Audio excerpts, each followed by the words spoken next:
What's good, what's happening? Welcome to Yanga Loves, the show that brings people from Africa who are doing things and making waves in their field. And today we are here with royalty.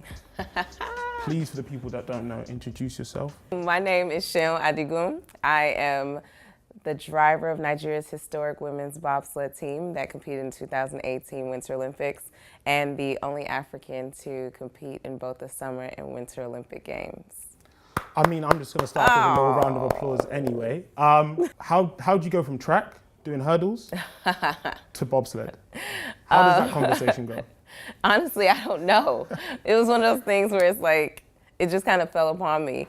The track journey was one that was like a very emotional journey, a very mentally and physically just challenging journey for me. And so having achieved the things that I was able to achieve as, you know, a three-time national champion for Nigeria and an African champion, I think that going to the Summer Olympic Games for me was like, okay, that's where I'm gonna end my professional career. I'm invested in these years to do that. Mm-hmm. And then I never announced that I was gonna be retired after that. And I never understood why I didn't announce it until 2014, when some of my track friends, you know, from when I was running, they went into the sport of bobsled. And so I was like, man, let me cheer for my friends at the Winter Olympics. This is kind of cool, I'm happy for them.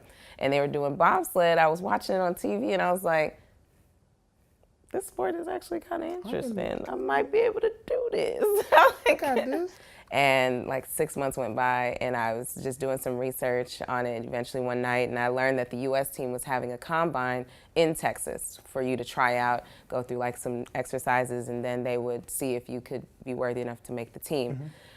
I was like, man, it's in 6 weeks and it's like up the road for me. So I was like, man, I'm gonna do this. If I'm gonna do it now, I'm just gonna do it. So I trained for 6 weeks, messed around and made the US team. And I was on the US bobsled team for a year. And while I was on the US bobsled team was when I learned that the sport was actually trying to grow. They were looking to bring in more women to the sport because it just didn't have a lot of women in the sport.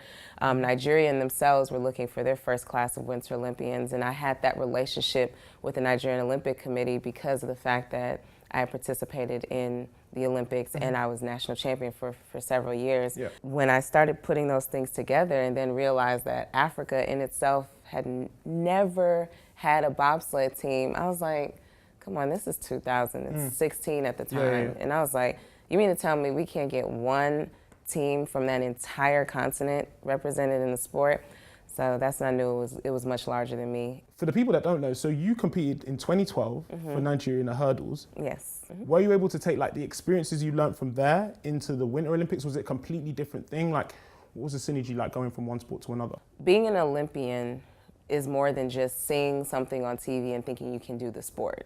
It's a mentality, it's a disciplinary action, like, and not just discipline in itself as a sport, but self-discipline.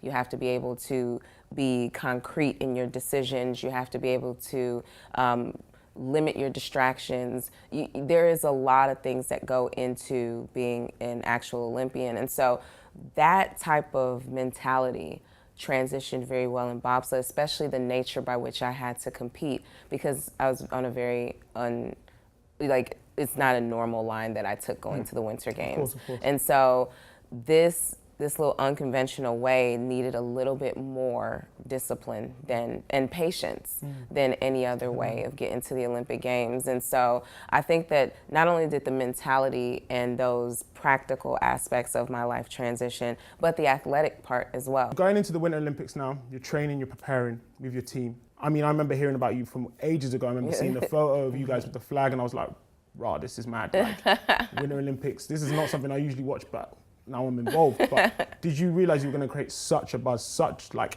a historic moment, I suppose, for a lot of people? You know, the crazy thing is when I first brought in my brakeman to my house, we had this meeting, and I said, okay, our very first bobsled meeting.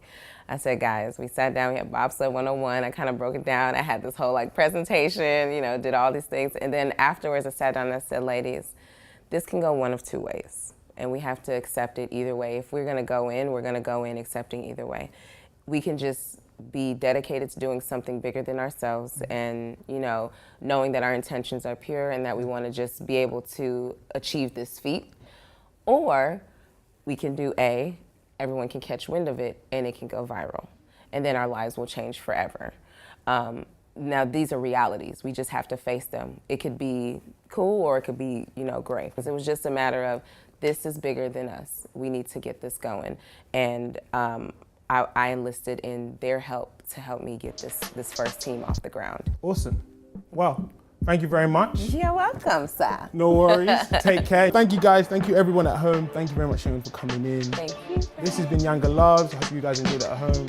Peace and love. Signing out. Tim.